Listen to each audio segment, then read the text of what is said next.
So as a first step, you remove the rubber bumpers and the screws in order to pull this frame off.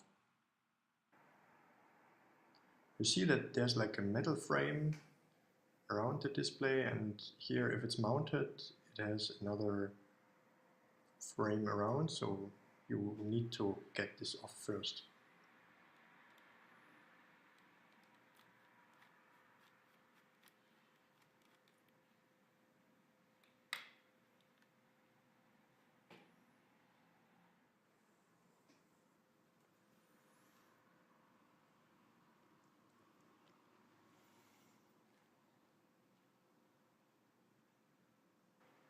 So this is this very tiny connector, so you should pull decently to get this off.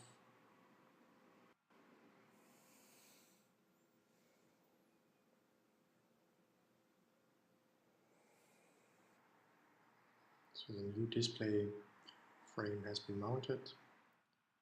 Now it has been set into the frame again. Let's tighten some screws.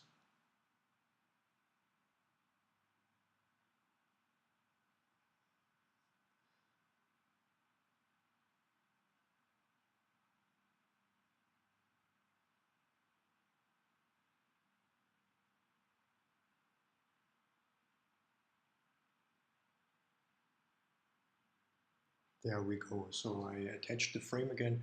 Basically you just press